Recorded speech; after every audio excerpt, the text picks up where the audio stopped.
হিন্দু ছেলে বা মেয়ে যখন ধর্মান্তরিত হয় তখন অটোমেটিক্যালি একটা সামাজিক প্রেশার সেই পরিবারের উপর পড়ে এবং তারা নিজেরাই হীনমন্যতায় ভোগে মেয়েটার পরিবার বেশিরভাগ ক্ষেত্রেই।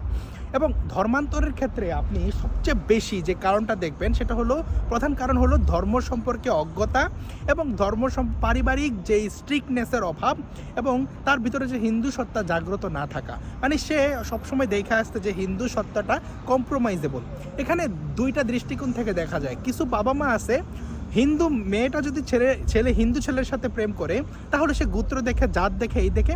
এবং কিছু কাপুরুষ নোংরা মন মানসিকতার মানুষ নাকি কখনো বলে যে নিচু জাতের থেকে নাকি বিধর্মীরা ভালো। এই ধরনের কাপুরুষ হীন মন মানসিকতার মানুষও হিন্দু সমাজে এক্সিস্ট করে। এবং একটা গ্রুপ দেখা যায় যে স্বয়ংক্রিয়ভাবে মেয়ের পরিবারের ফ্যামিলির ক্যারেক্টার অ্যাসাসিনেশন করে, যেগুলো পরবর্তীতে ব্যাকফায়ার করে, যেগুলো কখনোই সমাজের জন্য উপকার হয় না। দেখেন, আমরা রিসেন্ট একটা কাহিনী জানি যে ছেলে মেয়ে বিয়ে করছিল, ছেলেটাকে নানানভাবে হয়রানি করছে, জেলে পাঠাইছে। কিন্তু মেয়েটা যদি একটা বিধর্মীর ফাঁদে পয়রা চলে যেত, সে বিধর্মী ফ্যামিলির মানে যে সামাজিক প্রেশারে সে বলতো ওকে ঠিক আছে, বেশি বাড়াবাড়ি করতো না। আপনি প্রত্যেকটা দায়রা জজ কোর্টে গেলে এই যে জুবেনাইল যে কোর্টগুলো হয়, জুবেনাইল যে হিন্দু যে জুবেনাইল মেয়েরা আছে তাদের অভিভাবকদের আহাজারি দেখলে আপনার খুব কষ্ট লাগবে। আমি নিজ চোখে দেখছি, আপনারা বিভিন্ন দায়রা বা জজ আদালতে খবর নিতে পারেন। তো এই যে সমাজের এই দুরবস্থা, তার পিছনে সমাজ প্রত্যেকটা হিন্দুর দায় আছে, সমাজের যারা অধিপতি তাদের দায় আছে। দেখেন, কারণ যারা ধর্মান্তরিত হয় তারা খুব ছোটোকাল থেকে শিখে আসছে যে ধর্ম জিনিসটা খুবই নেগোসিয়েবল, কম্প্রোমাইজেবল, যেটা না।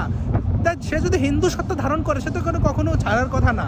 আপনাকে বললে কি আপনি ছাড়বেন যে সচেতন হিন্দু আছে? দেখেন, মেয়েটা যখন ধর্মান্তরিত হয়ে যায় তখন তার পরিবারকে নানানভাবে শেমিং করা, সামাজিক প্রেশার একটা থাকে। বাট যদি তাদেরকে বেশি ট্রলিং করা হয় সেক্ষেত্রে এটা ব্যাকফায়ার করে। এবং আপনি দেখেন, এই যে আপনি সমাজকে কি শিখাইতেছেন, আপনি দুর্গাপূজার সময় ডিজেতে নাচতেছেন, মদ খাইতেছেন, শঙ্কর মঠের মতো জায়গায় এই ধরনের নোংরামি অশ্লীলতা হয়। মানে আপনি নিজে প্লট সাজিয়ে দিতেছেন যাতে যারা এইসব কনভার্সন, যারা চক্র আছে, যারা টাকার বিনিময়ে হিন্দু মেয়েদেরকে লাভ জিহাদের ফাঁদে ফাঁসায় বা ছেলেদেরকেও ধর্মান্তরের চেষ্টা করে, তাদেরকে আপনি কোশ্চেন রাইজ করার জন্য আপনি দিয়ে দিতেছেন। আপনি আপনার ঈশ্বরীকে, আপনার আরাধ্য দেবতাকে সামনে রাখা, যেখানে আপনি তাকে সম্মান দেন না, ডিজে নাচেন, সেখানে বিধর্মীরা তো বলবেই যে এটা একটা মূর্তির একটা পাথর। বাট এই আপনি পূজা আরাধনা করা, শ্রদ্ধা করা, মন থেকে ধর্মকে ধারণ করা, এই জিনিসগুলো তো আপনি পরিবার থেকে শিখান নাই। এই যে ধর্মান্তরের পিছনে সবচেয়ে বড় কাজ করে এই যে আপনাদের পারিবারিক যে শিক্ষার অভাব, অতি সেকুলারিজম এবং হিন্দু সত্তাকে মনে ধারণ না করা, তার পাশে সামাজিক একটা প্রেশার তো আছেই। এবং এই যে বিভিন্ন চক্ররা তো হিন্দু সমাজের বিরুদ্ধে কাজ করতেই থাকবে, কারণ হিন্দুরা এই দেশে মাইনরিটি।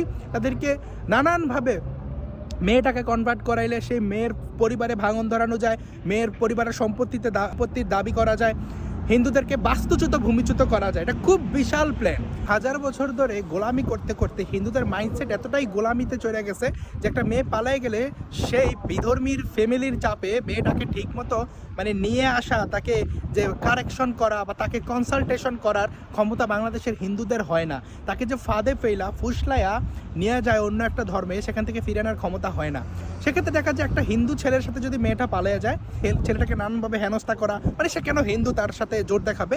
যেমন হিন্দুদের তো আসলে লক্ষ্যই ছোট, তারা শুধুমাত্র তাদের এত বড় একটা জনগোষ্ঠীর মানে মতামত প্রকাশের জন্য সংসদে কোনো রিপ্রেজেন্টেশন নাই। তারা মন্দির কমিটি নিয়ে বাড়াবাড়ি করতেছে, তারা মন্দির কমিটি নিয়ে দ্বন্দ্ব করতেছে, কিন্তু খিচুড়ি নিয়ে দ্বন্দ্ব করতেছে, নিজেদের মধ্যে মারামারি করতেছে, অন্যদেরকে খুব ভালো সুযোগ দিতেছে। মানে এই যে হিন্দু সম্প্রদায়ের কমন একটা রাজনৈতিক ভিত্তি, রাজনৈতিক দৃষ্টিকোণ, একটা রাজনৈতিক ঐক্য প্রয়োজন, সেই জিনিসটা হিন্দু কোনো মানুষই মনে করে না যে আমি প্রয়োজন বোধ মনে করে। তো যাই হোক, এখানে আরেকটা কথা হলো যে যদি হিন্দু ছেলের সাথে হিন্দু মেয়ে যায়, সেক্ষেত্রে হিন্দু ছেলেটা হতে পারে লাফাঙ্গা, হতে পারে নেশাখোর, এখানে অনেক সময় পরিবার দেয় না। তো সব কিছু মিলায়া এখানে দুই পক্ষেরই আপনার খুবই সংযত হওয়া উচিত, মেয়ের পরিবারকেও সংযত হওয়া উচিত এবং এইসব ধর্মান্তর রোধে শিক্ষা দেওয়া উচিত। এবং যারা হিন্দু সমাজের মানুষজন আছে তারা অযথা এইসব ক্যারেক্টার অ্যাসাসিনেশন বাদ দিয়ে যেসব প্রকৃত ঘটনাগুলো আছে সেগুলো নিয়ে কাজ করা উচিত।